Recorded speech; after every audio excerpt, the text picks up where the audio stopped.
اعلی حضرت مفتی اعظم حجت الاسلام بریلی تجھے سلام۔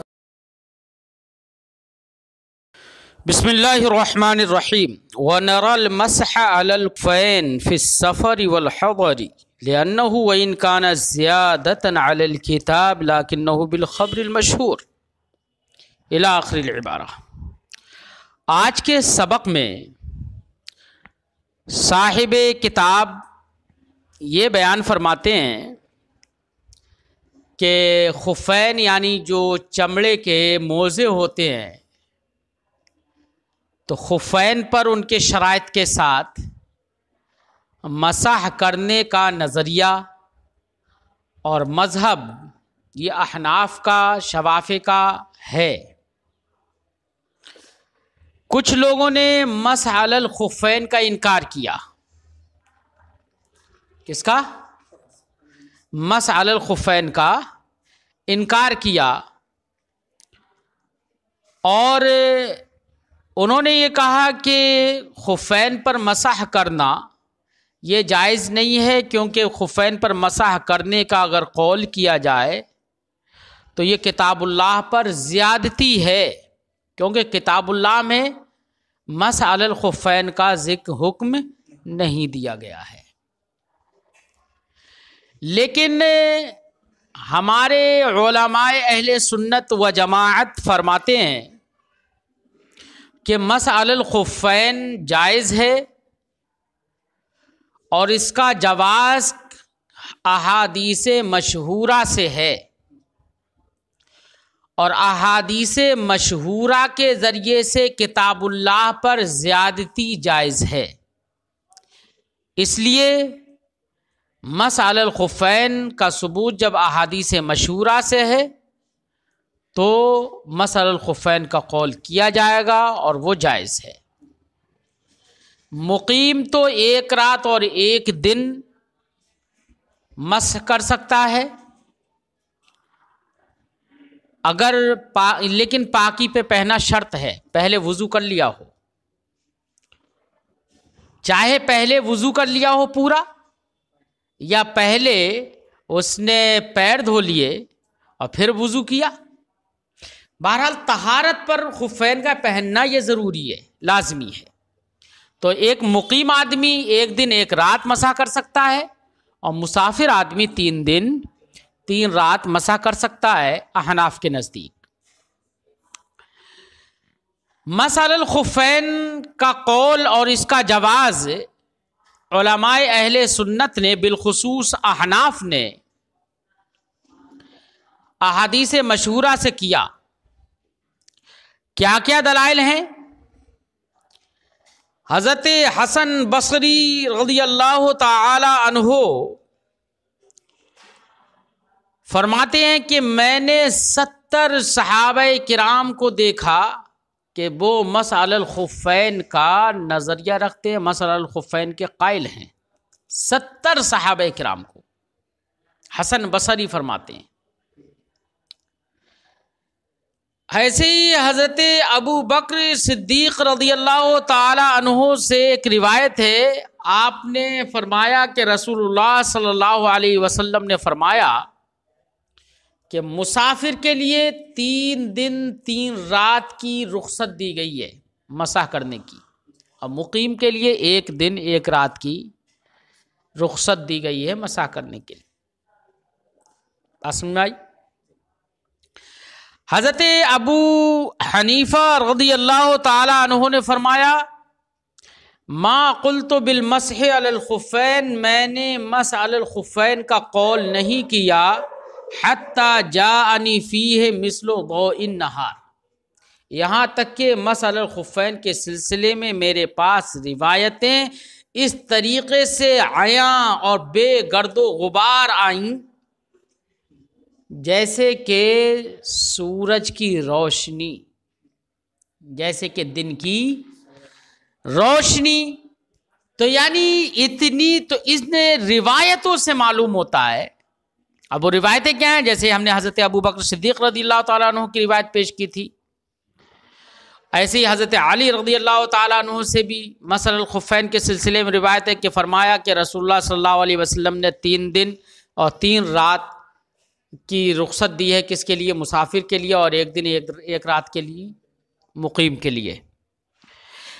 امام کرخی رضی اللہ تعالیٰ عنہ نے تو اس حد تک فرمایا، ایسے ہی امام یوسف نے بھی فرمایا۔ امام کرخی فرماتے ہیں اخاف الکفر علی من لا یر المسح للخفین، میں اس پر کفر کا اندیشہ کرتا ہوں جو مسح الخفین کا قول نہ کرے، جو مسح الخفین کا نظریہ نہ رکھے، اس کے جواز کا قول نہ کرے، اس پر کفر کا اندیشہ کرتا ہوں، مجھے اندیشہ ہے۔ مراد یہ نہیں ہے کہ وہ کافر ہے۔ جو روایتیں قرآن پاک کی جو آیات ہیں ان میں اگرچہ مسح الخفین کا ذکر نہیں ہے، لیکن جو روایتیں دلالت کرتی ہیں مسح الخفین پر وہ مشہور ہے، اور شہرت کی بنا پر احادیث مشہورہ سے کتاب اللہ پر زیادتی جائز ہے۔ مطلب یہ ہے کہ مسح الخفین کو اہل سنت و جماعت کی علامت قرار دیا گیا ہے۔ کیا قرار دیا گیا؟ کیونکہ لہذا اگر کوئی شخص مسح الخفین کا قول نہیں کرتا ہے تو بدعتی اور گمراہ ہوگا، کیونکہ احادیث مشہورہ کا انکار کرتا ہے۔ وہ کیا کرتا ہے؟ مفہوم ذہن میں آ گیا؟ فرماتے ہیں وَنَرَى الْمَسْحَ لِلْخُفَّيْنِ، اور ہم مسح الخفین کا نظریہ رکھتے ہیں سفر میں بھی اور حضر میں بھی، لِأَنَّهُ وَإِنْ كَانَ زِيَادَةً عَلَى الْكِتَابِ، کیونکہ مسح الخفین یہ اگرچہ کتاب اللہ پر زیادتی ہے، لَكِنَّهُ بِالْخَبْرِ الْمَشْهُورِ، لیکن یہ زیادتی کس کے ذریعے سے ہے؟ خبر مشہور کے ذریعے سے، اور خبر مشہور سے جائز ہے زیادتی۔ وَسُئِلَ عَلِيُّ بْنُ أَبِي طالب، اب یہاں پر اخبار ذکر کر رہے ہیں جن سے ثبوت ہے مسح الخفین کا۔ حضرت علی ابن ابی طالب رضی اللہ تعالیٰ عنہ سے روایت کیا گیا ہے مسح الخفین کے سلسلے میں، فقال، تو آپ نے ان سے سوال کیا گیا، فقال، تو آپ نے کہا جعل رسول اللہ صلی اللہ تعالی علیہ وسلم 3 ایام ولیالیہا للمسافر، رسول اللہ صلی اللہ علیہ وسلم نے مسافر کے لیے 3 دن اور 3 رات کی مدت قرار دی ہے۔ کائے کی مدت؟ مسح الخفین کی۔ وَيَوْمًا وَلَيْلَةً لِلْمُقِيمِ، اور مقیم کے لیے 1 دن اور 1 رات۔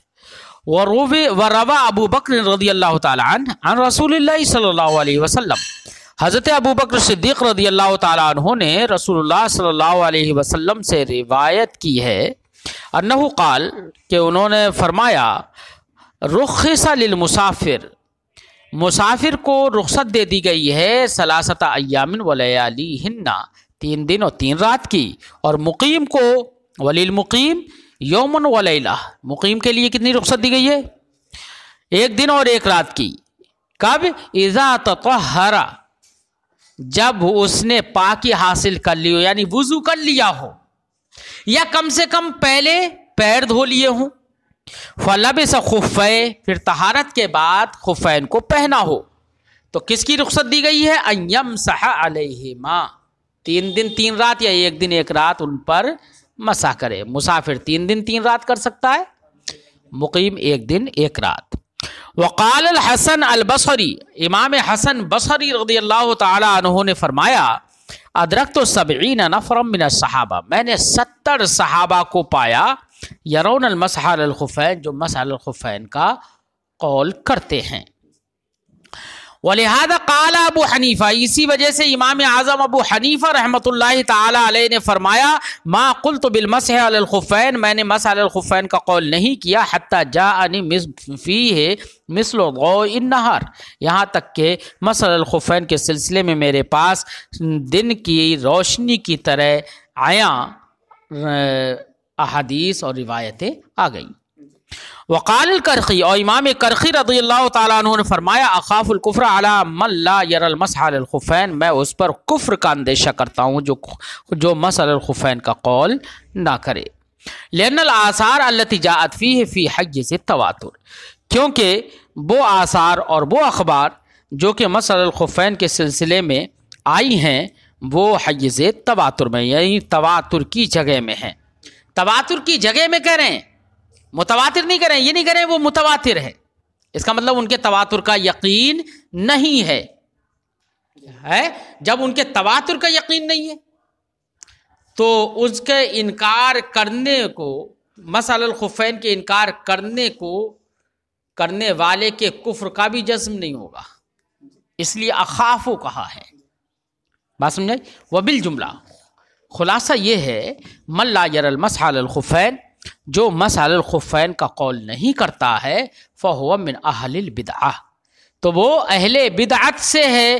حتی سئل انس بن مالک رضی اللہ تعالی عنہ عن السنت والجماعہ، یہاں تک کہ حضرت انس بن مالک رضی اللہ تعالی عنہ سے اہل سنت و جماعت کے بارے میں پوچھا گیا، فقال، تو انہوں نے اہل سنت و جماعت کی علامت بیان کرتے ہوئے ایک علامت مسح علی الخفین والی بھی ذکر کی، اور فرمایا ان تحب الشیخین، اہل سنت و جماعت کی علامتوں میں سے ایک علامت یہ بھی ہے کہ شیخین سے تم محبت کرو، حضرت ابو بکر صدیق اور حضرت عمر فاروق رضی اللہ تعالیٰ عنہ سے، دونوں سے محبت کرو۔ ولا تطعن فی الختنین، اور ختنین یعنی حضرت عثمان غنی اور حضرت مولا علی کے سلسلے میں کوئی طعنہ زنی نہ کرو، یہ بھی مسئلہ، یہ بھی اہل سنت و جماعت کی علامتوں میں سے ایک علامت ہے۔ وتمسح علی الخفین، اور تم خفین پر مسح کرو، یہ بھی علامات اہل سنت سے ہے۔ تو پتہ چلا مسح علی الخفین کا انکار کرنا یہ اہل بدعت کی علامت ہے۔ ولا نحرم النبیذ التمر، اور ہم کھجور کی نبیذ کو حرام قرار نہیں دیتے ہیں، نبیذ کو حرام قرار نہیں دیتے۔ کیوں؟ نبیذ حرام نہیں ہے۔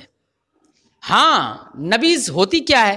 نبذ ینبذ، نبذن سے نبیذ بربزن فعیل، منبوذ کے معنی میں ہے۔ اس کا معنی ہوتا ہے نبیذ، یہ تو لغوی معنی ہوگا، پھینکنے کے معنی، نبذ تھوڑا سا کچھ ڈال دینا۔ اصطلاح میں وہ ایک پانی ہوتا ہے جس میں کھجور ڈال دی جاتی ہے، ڈالنے کے بعد وہ تھوڑا شیرہ بن جاتا ہے، گاڑھا پن پیدا ہو جاتا ہے اس میں، اور پھر گاڑھا پن پیدا ہونے کے، ایسا گاڑھا پن پیدا ہو جاتا ہے جیسے آپ جو ڈال دیں نا پانی میں، جو ڈال دیں، جو دیکھیں نا، جو پانی میں ڈال دیں تو اگر ایک آدھ دن اگر وہ جو پانی پڑے رہے تو پانی میں گاڑھا پن پیدا ہو جاتا ہے۔ اسی طریقے سے اگر کھجور یا انگور یا کوئی ایسی چیز، کشمش، یہ چیزیں اگر پانی میں ڈال دی جائیں تو ان میں بھی ہلکا سا گاڑھا پن پیدا ہو جاتا ہے، اس کو نبیذ کہتے ہیں۔ یہ نبیذ پینا یہ حرام نہیں ہے،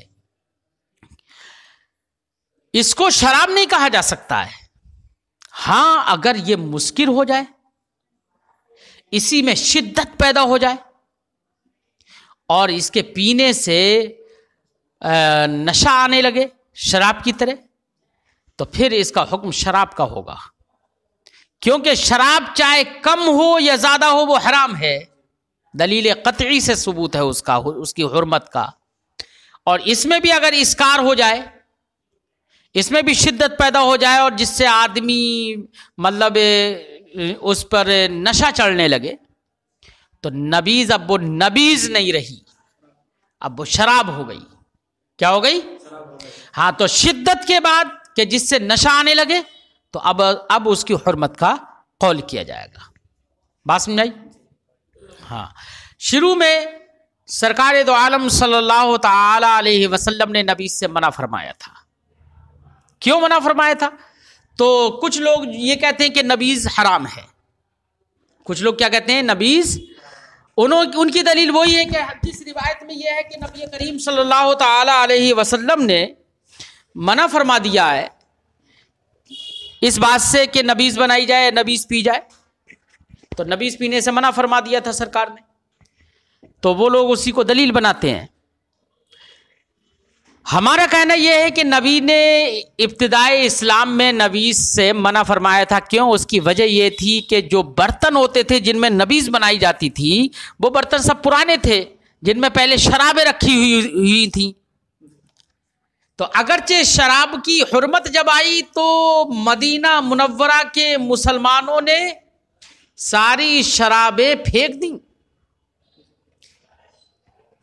کوئی روایت یہ بھی ہے کہ جس دن شراب کی حرمت نازل ہوئی اس دن جب سرکار نے اعلان فرمایا تو مدینہ منورہ میں جب اعلان ہوا شراب کی حرمت پر تو شرابیں اس قدر چونکہ اس زمانے میں شرابوں کا پینا پلانا یہ ایسے ہی تھا، بلکہ اس سے بھی کہیں بڑھ کر تھا. جیسے کہ ہمارے یہاں پر ایک مہمان کے سامنے چائے رکھنا ہوتا ہے، وہ ایک ضیافت میں شامل تھا.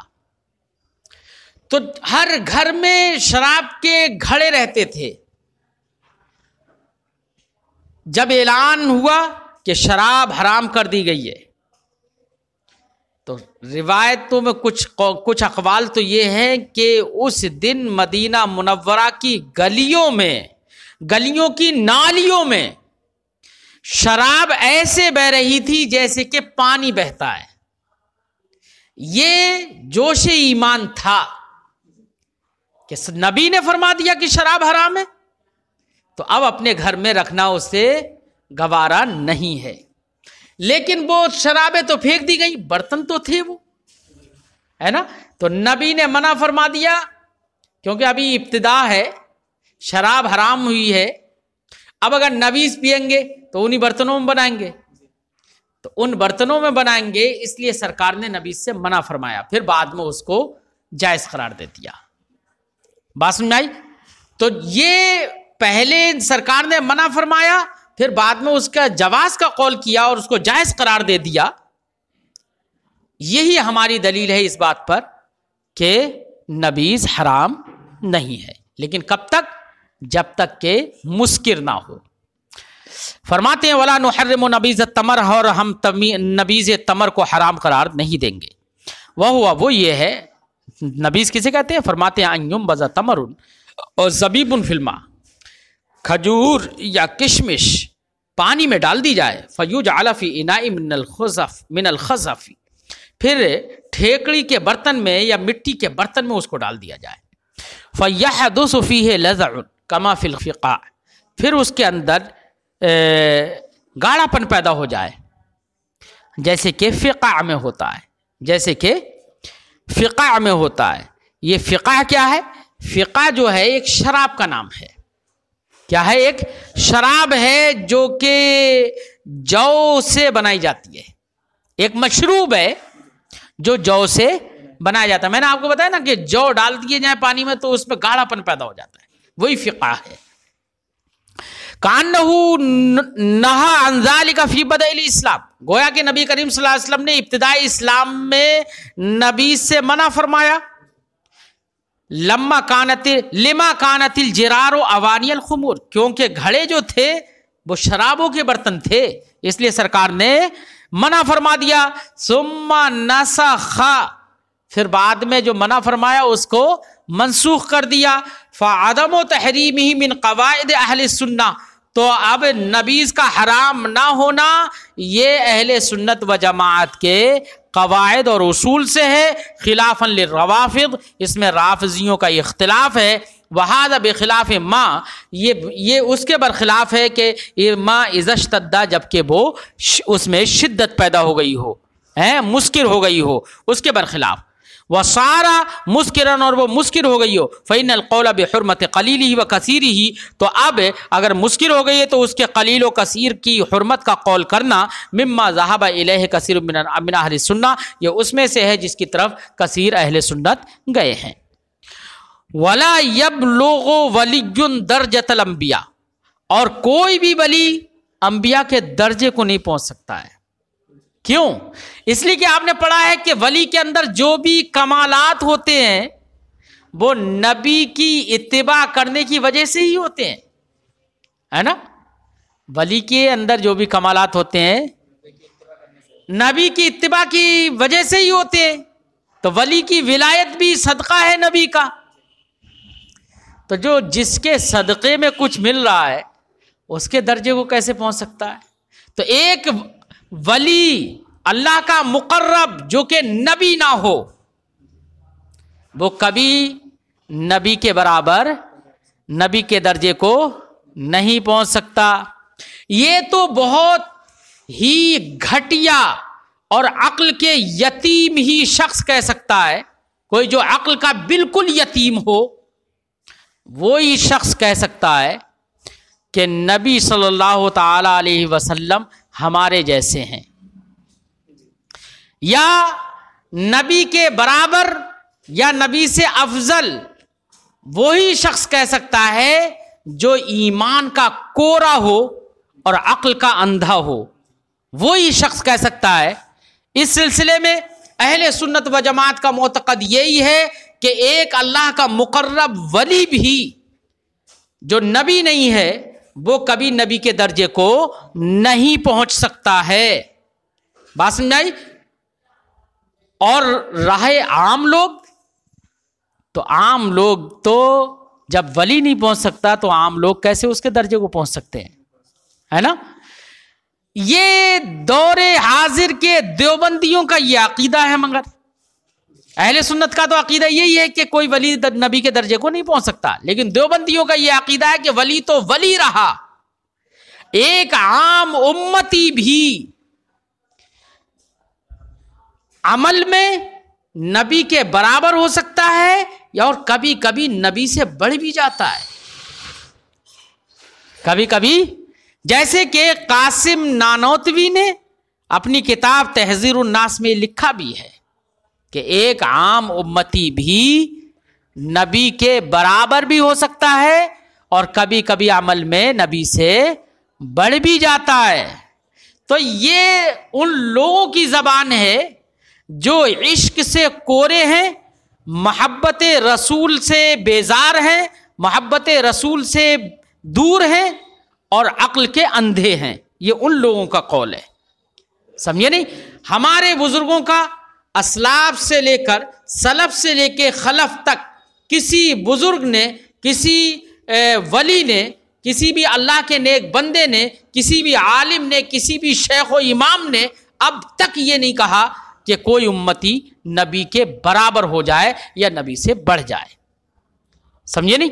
یہ لوگ کہتے ہیں علم میں تو نبی زیادہ ہیں، علم میں تو نبی زیادہ ہیں، لیکن عمل میں امتی نبی سے، نبی کے برابر ہو سکتا ہے یا نبی سے بڑھ سکتا ہے، جیسے کہ تحذیر الناس کے اندر قاسم نانوتوی نے یہ لکھا ہے، سمجھے نہیں؟ میں تو کہوں گا کہ عمل میں بھی نبی سے کوئی امتی کبھی نہیں بڑھ سکتا، یہ عمل میں بڑھنے کی قول کرنا یا عمل میں نبی کے برابر ہونے کا قول کرنا یہ حدیث کے بھی خلاف ہے۔ بخاری شریف کی حدیث میں، بخاری شریف میں شروع ہی کے بابوں میں ایک حدیث مذکور ہے جس کا خلاصہ یہ ہے، نبی کریم صلی اللہ علیہ وسلم نے ارشاد فرمایا کہ تم میں سے کون ایسا ہے جو مجھ سے زیادہ عمل کرتا ہو؟ اس کا مطلب کیا ہے؟ تم میں سے، یار سرکار تو خطاب فرما رہے ہیں صحابہ کو، جب صحابہ میں سے کوئی نبی سے بڑھ کر عمل میں نہیں ہے، سرکار نے یہ فرمایا تو سب سے زیادہ عمل والے کون ہیں؟ سرکار دو عالم صلی اللہ علیہ وسلم۔ تو ایک عام امتی کیسے ہو سکتا ہے برابر؟ ہے حدیث پاک میں، بخاری کے اندر یہ حدیث موجود ہے جس کا میں نے مفہوم ابھی ذکر کیا، بات سمجھائی؟ بہرحال اہل سنت و جماعت کا معتقد یہی ہے، عقیدہ یہی ہے کہ کوئی بھی ولی بھی، اللہ کا مقرب بندہ بھی نبی کے برابر نہیں ہو سکتا، اور چہ جا کے اس سے بڑا ہو، عمل میں بھی نہیں، علم میں تو خیر کسی کے نزدیک بھی نہیں ہے۔ فرماتے ہیں وَلَا يَبْلُغُ وَلِيٌّ دَرْجَةَ الْأَنْبِيَاء، کوئی ولی انبیاء کے درجے کو نہیں پہنچ سکتا، کیوں؟ لِأَنَّ الْأَنْبِيَاء مَعْصُومُونَ، کیونکہ انبیاء علیہ السلام معصوم ہیں اور مَأْمُونُونَ عَنْ خَوْفِ الْخَاتِمَةِ، اور خاتمہ کے خوف سے مامون ہیں، انہیں یقین ہے کہ ہمارا ایمان خاتمہ ہی پر ہوگا، ہے نا؟ مکرمون بالوحی، ان کے پاس وحی آتی ہے، ہمارے پاس وحی نہیں آتی ہے، ہمیں خوف ہے اس بات کا کہ ایمان پر خاتمہ ہوگا یا نہیں ہوگا، انہیں یقین ہے کہ ایمان ہی پر خاتمہ ہوگا۔ وہ فرشتوں کو بھی دیکھتے ہیں، ان کی نگاہیں اتنی کہ فرشتوں کو بھی دیکھیں، ہمیں تو کبھی نظر ہی نہیں آتا، ہمیں تو شیطان ہی نظر آتے ہیں، سمجھے نہیں؟ تو جس کو شیطان نظر آئے، جس کو محض خواب نظر آئے، وہ نبی کے برابر ہو. مامورون بتبلیغ الاحکام، انبیاء علیہ الصلوۃ والسلام تو احکام کی تبلیغ پر مامور ہیں اور مخلوق کی ہدایت و ارشاد پر معمول ہیں، بعد الاتصاف بکمالات الاولیاء، ساتھ ہی ساتھ وہ اولیاء کے کمالات سے بھی متصف ہیں. اولیاء کے جتنے بھی کمالات ہیں وہ نبی کے اندر تو ہوتے ہی ہیں، لہذا نبی کے اندر جب ہوتے ہیں اولیاء کے کمالات تو ہر نبی ولی بھی ہوتا ہے، ہر نبی ولی بھی ہوتا ہے، مزید درجہ نبوت بھی ہوتا ہے. تو جس کے یہاں پر دو دو درجے ہوں تو جو صرف ولی ہو نبی نہیں ہے تو وہ اس کے درجے کو کیسے پہنچ سکتا ہے جس کے پاس درجہ نبوت بھی ہو اور درجہ ولایت بھی ہو. ہر نبی ولی بھی ہوتا ہے. بعد الاتصاف بکمالات الاولیاء، بعد اس کے کہ نبی متصف ہوتا ہے کمالات اولیاء سے بھی. فما نقل عن بعض الکرامیہ، بعض کرامیہ سے جو یہ بات منقول ہے، کیا منقول ہے؟ من جواز کون الولی افضل من النبی، کہ یہ بات جائز ہے کہ ولی نبی سے افضل ہو. کفر و ضلال، یہ جو منقول ہے ان سے یہ قول کفر ہے اور گمراہی ہے. لہذا کرامیہ کے بھائی اگر ایسے ہی کہنے لگے، کرامیہ کا بھائی بھی اگر ایسے ہی کہنے لگے تو پھر وہ بھی کیا ہوگا؟ کافر ہوگا اور گمراہ ہوگا. اس لیے ہم نے کرامیہ کے بھائی کو ہمارے علماء نے کافر قرار دیا ہے. کرامیہ کا بھائی نانوتویہ، سمجھے نہیں؟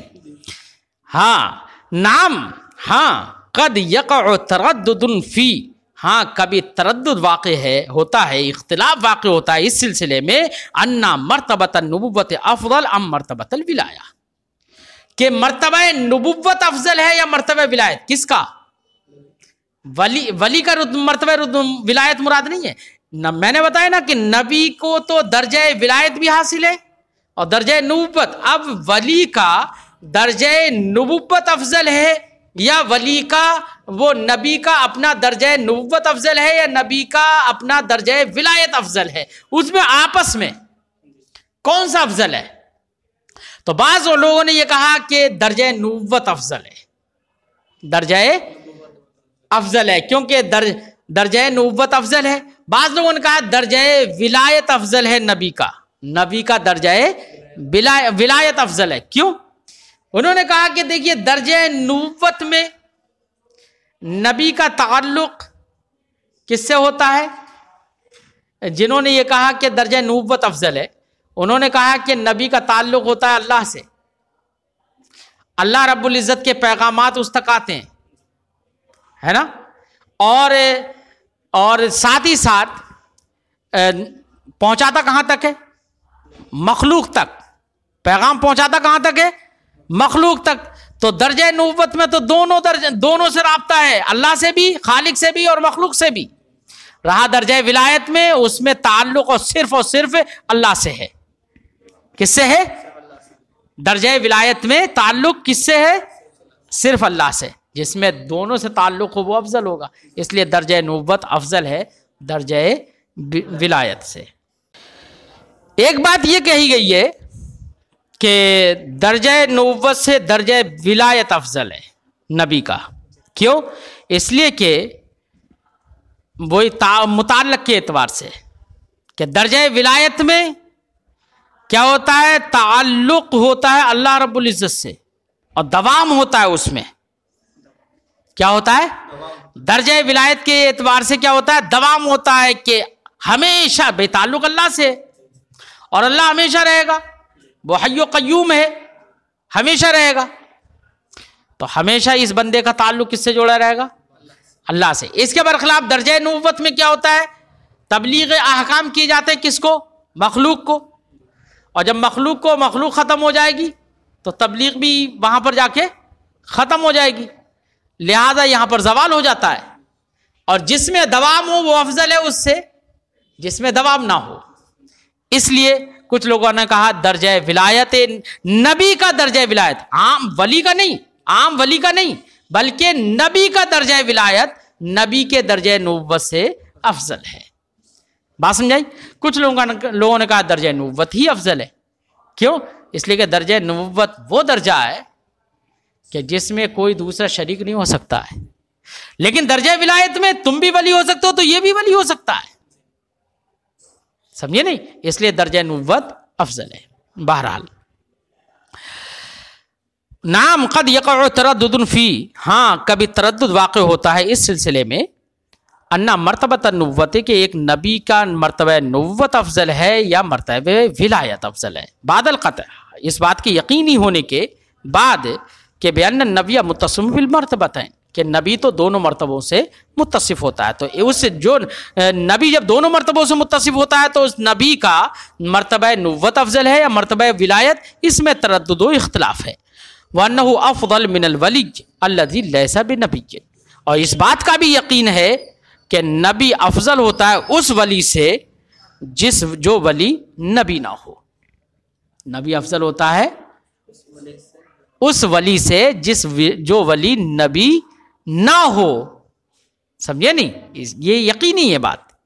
تردد کس میں ہے کہ نبی کا اپنا درجہ ولایت افضل ہے یا درجہ نبوت افضل ہے. وَلَا يَصِلُ الْعَبْدُ مَا دَامَ عَاقِلًا بَالِغًا إِلَىٰ حَيْثُ يَسْقُطُ عَنْهُ الْأَمْرُ وَالنَّهْيُ. یہاں پر اور کچھ جاہل گمراہ صوفیوں کا رد کرتے ہیں صاحب کتاب، جو اپنے آپ کو صوفی کہتے ہیں، ان کا رد کرتے ہیں. فرماتے ہیں کہ دیکھیے کچھ لوگ یہ کہتے ہیں کہ بہت انتہائی درجے کا صوفی بن گیا، صاف و شفاف قلب ہو گیا، اتنا نیک بن گیا، اس حد تک پہنچ گیا کہ اب امر و نہیں اس سے ساقط ہو گئے. کیا ہو گئے؟ اب نہ نماز پڑھے گا ظاہراً، نہ روزہ رکھے گا ظاہراً، چلتے پھرتے وہ کہتے ہیں کہ آج کے وقت میں بھی میں نے کچھ جاہلوں کو دیکھا ہے، جاہل کو یہ تو صوفی ہو، یہ تو وہ صوفی، حالانکہ ایسی بات کہنے والے تو گمراہ ہیں. کافر بھی ہیں ایسے لوگ جو کہ عمومات قرآنیہ، عمومات خطاب کا انکار کریں. ابے قرآن پاک میں فرمایا گیا اقیموا الصلاۃ، نماز قائم کرو. تو نماز قائم کرنا یہ تھوڑی ہے 10 سال تک کے 10 سال پڑھو، 10 سال کے بعد تم اللہ کے بہت قریبی ہو جاؤ گے، اس کے بعد مت پڑھنا. یہ مراد تھوڑی ہے، عام ہے پوری زندگی پڑھنا ہے نا. مرتے دم سے پہلے بھی پڑھنا ہے، جس حالت میں ہو ہر حال میں پڑھنا ہے، عموم احوال ہے. سمجھے نہیں؟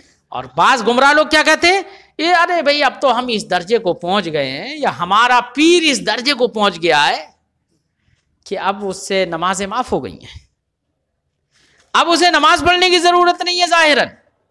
کچھ کہتے ہیں کہ ارے ہم یہاں تو نہیں پڑھتے ہیں، سیدھے مکہ میں جا کے پڑھتے ہیں، ہے نا. سیدھے مکہ میں جا کے ایک بے وقوف جاہل، بریلی میں ایک جاہل ملا، اور یہ وہی جاہل نہیں، وہ جس خان وادے سے جڑا ہوا ہے، جس خانقاہ سے جڑا ہوا ہے، اس خانقاہ کے اکثر افراد یہی خیال رکھتے ہیں. کیا کہہ رہا تھا؟ اس سے کہا کہ نماز نہیں پڑھتے یار تم، ہر وقت پیر پیر پیر پیر، جاہل پیروں کا مرید ہے وہ. بریلی میں بھی ایسی خانقاہیں ہیں، کچھ خانقاہیں ایسی ہیں جہاں پر جہالت میں مرید بنایا جاتا ہے. سمجھے نہیں؟ اس کو شریعت کی پیروی کرنے کے لیے مرید نہیں بنایا جاتا ہے، خلاف شریعت امور کی اتباع کرانے کے لیے مرید بنایا جاتا ہے. ایسی خانقاہیں جہالت پہ کرے، جہالت خانقاہیں بھی ہیں.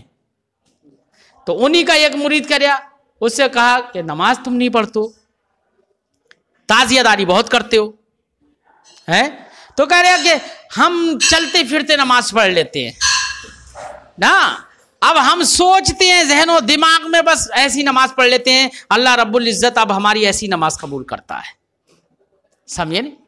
تو ایسے لوگ بھی آج کے دور میں بھی ہیں. ایسے لوگوں سے کہنا چاہیے کہ اگر تم اتنے صفائے قلب کے حد اور انتہا کو پہنچ گئے ہو تو کیا تم نبی سے بڑھ کر ہو سکتے ہو؟ کیا نبی کے برابر تمہارے اندر تقوی شعاری ہو سکتی ہے؟ اور نبی بالخصوص سید الانبیاء جو اتنے اشرف و افضل ہیں، پوری زندگی جب ان سے نمازیں معاف نہیں ہے تو تم سے کیا نمازیں معاف ہوں گی؟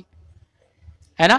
تو ایسے گمراہ جاہل، بلکہ اگر ایسے لوگ جان بوجھ کر قرآن کے عموم کا انکار کرے تو کافر بھی. ایسے لوگ آج کے زمانے میں موجود ہیں. ایسے لوگوں کا رد کرنے کے لیے صاحب کتاب یہاں پر عبارت لے کر آئے ہیں. کیا فرماتے ہیں؟ وَلَا يَصِلُ الْعَبْدُ مَا دَامَ عَاقِلًا بَالِغًا، جب تک کہ بندہ عاقل بالغ رہے گا اس وقت تک وہ نہیں پہنچ سکتا الٰی حیث، ایسے مقام پر یسقط عنہ الامر والنہی، کہ جس مقام پر پہنچ کر اس سے امر و نہی ساقط ہو جائے. کسی سے امر و نہی ساقط نہیں ہوتے لعموم الخطابات، کیونکہ خطابات عام ہیں. جو امر و نہی کے نصوص ہیں وہ سب کے سب ہر عاقل و بالغ کے لیے عام ہیں اور جمیع احوال میں عموم ہے ان کا. الواردہ، جو وارد ہے تکالیف کے سلسلے میں، اور اجماع المجتہدین علی ذالک، اور مجتہدین کا اجماع بھی ہے اس بات پر کہ کبھی معاف نہیں ہوتی ہے عموم یہ خطابات. وذهب بعض الاباحیین، بعض اباحت کے قائلین جو ہر بات کو مباح مان لیتے ہیں، ہے نا.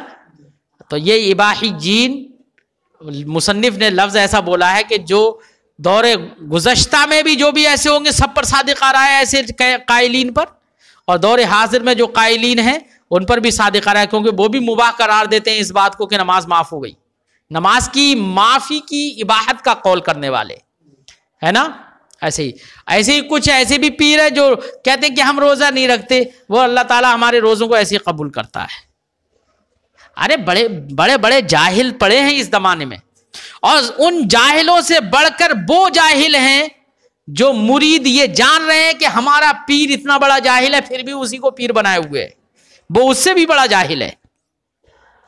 فرماتے ہیں بعض اباحیین اس بات کی طرف چلے گئے ان العبد اذا بلغ غایت المحبت و صفائی قلبی، کہ بندہ جب انتہائی محبت کو پہنچ جاتا ہے اور اپنے دل کی صفائی اور ستھرائی کی انتہا کو پہنچ جاتا ہے، واختار الایمان علی الکفر، اور ایمان کو کفر پر ترجیح دے دیتا ہے، من غیر نفاق، اور دل میں کوئی نفاق بھی نہیں رہتا ہے، سقط عنہ الامر والنہی، تو ایسے حالت میں پہنچنے والا بندے سے امر و نہی ساقط ہو جاتی ہیں، ہے نا. ارے بھائی امر و نہی اگر ساقط ہو گئی تو پھر صفائی قلبی ہی کہاں رہا؟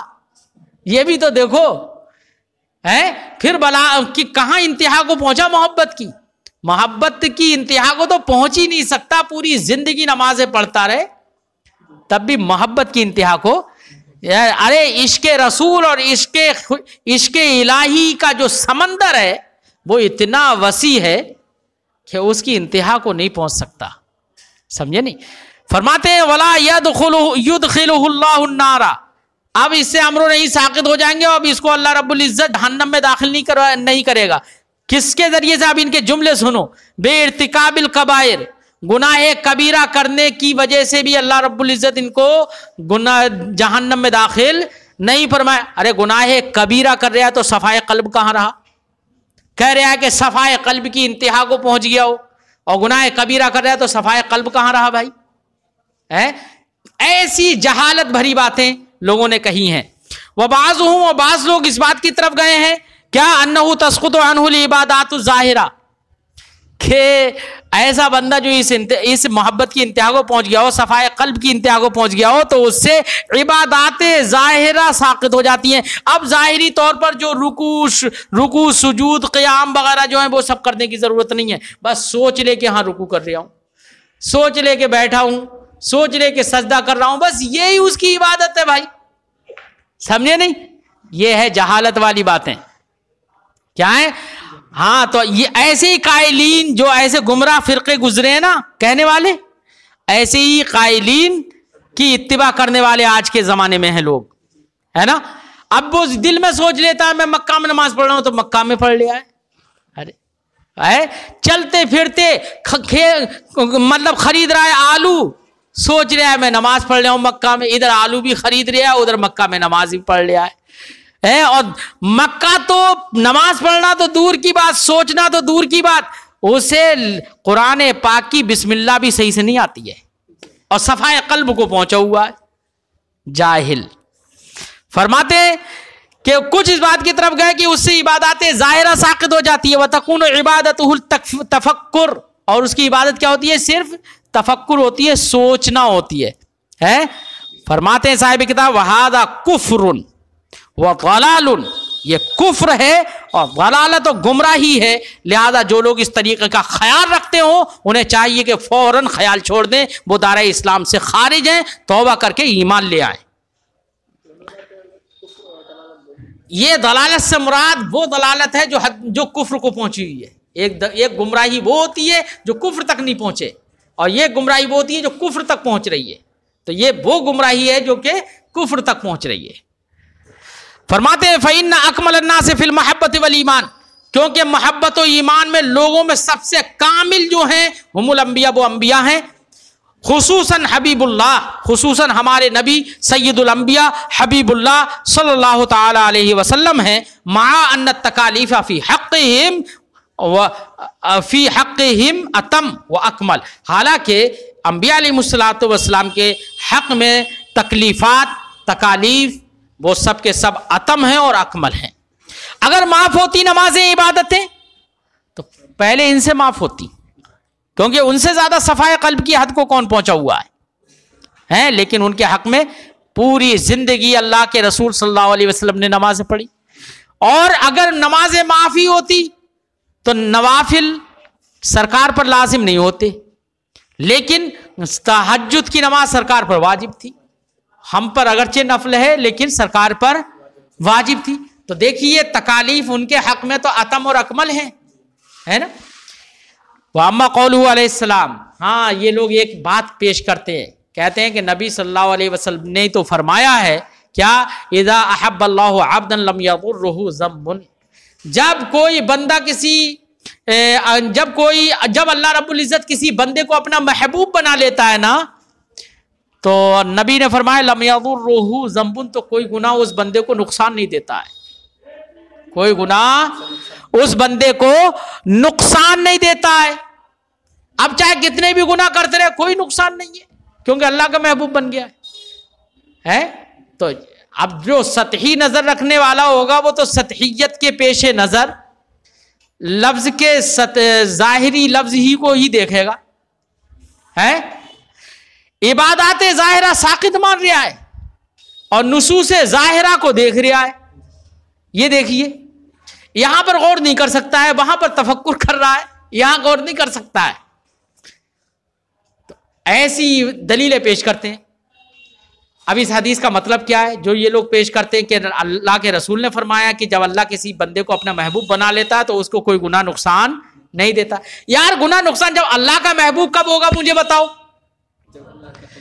جب اللہ کی محبت اس کے دل میں ہوگی۔ محبت کب ہوگی؟ جب کہ احکام شریعت پر عمل پیرا ہوگا، اور احکام شریعت پر عمل پیرا ہوگا اور عشق رسول اور عشق خدا اس کے دل میں جاگزی ہو جائے گا، خوف خدا دل میں آ جائے گا، تو ہر وقت نماز پڑھے گا نہیں پڑھے گا، کسی وقت بھی نماز نہیں چھوڑے گا، وہ کسی وقت بھی احکام شریعت پر عمل کرنا نہیں چھوڑے گا۔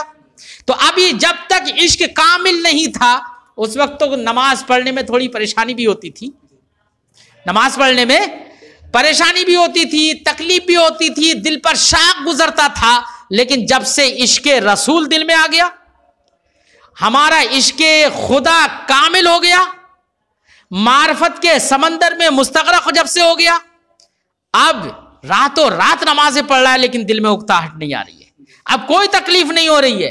تو اللہ کا محبوب بن گیا تو تکلیف نہیں ہو رہی ہے۔ محبوب نہیں بنتا، لیکن محبوب بننے کی بھی اسباب کیا ہیں؟ یہی ہے نا۔ تو اس کا مطلب یہ نہیں ہے کہ آپ گناہ پہ گناہ کرتے رہے، ارے مطلب یہ ہے کہ جو اللہ کا محبوب بن جاتا ہے تو وہ گناہ ہی نہیں کرتا ہے۔ جب گناہ ہی نہیں کرے گا تو پھر نقصان کیا ہوگا اس کا؟ تکلیف کیا ہوگی؟ اب اسے ضرر کیا ہوگا؟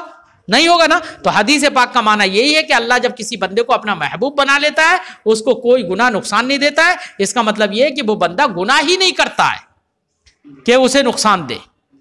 فرماتے ہیں کہ اور نبی کریم صلی اللہ علیہ وسلم کا فرمان اذا احب اللہ عبدا، جب اللہ کسی بندے کو محبوب بنا لیتا ہے لم یضرہ ذنب، تو گناہ اس کو نقصان نہیں دیتا ہے۔ فمعناه، تو اس فرمان نبی کا معنی یہ ہے انہ عصمہ من الذنوب، کہ اللہ اس کو گناہوں سے محفوظ فرما دیتا ہے، بچا دیتا ہے۔ فلم یلحقہ ضررھا، تو اب گناہوں کا ضرر اس کو لاحق ہی نہیں ہوتا ہے، ضرر لاحق ہی نہیں ہوتا ہے. اگر محفوظ نہیں فرماتا تو گناہ کر لیتا تو گناہوں کا ضرر لاحق ہوتا. جب محفوظ فرما دیا تو گناہ نہیں کرتا ہے تو گناہوں کا ضرر بھی لاحق نہیں ہوگا. بات سمجھائی؟ یہ معنی ہے. لہذا بے وقوف لوگ، عقل کے اندھے لوگ صحیح سے سمجھیں اور اپنی نگاہوں کو کھول کر توبہ کر لیں.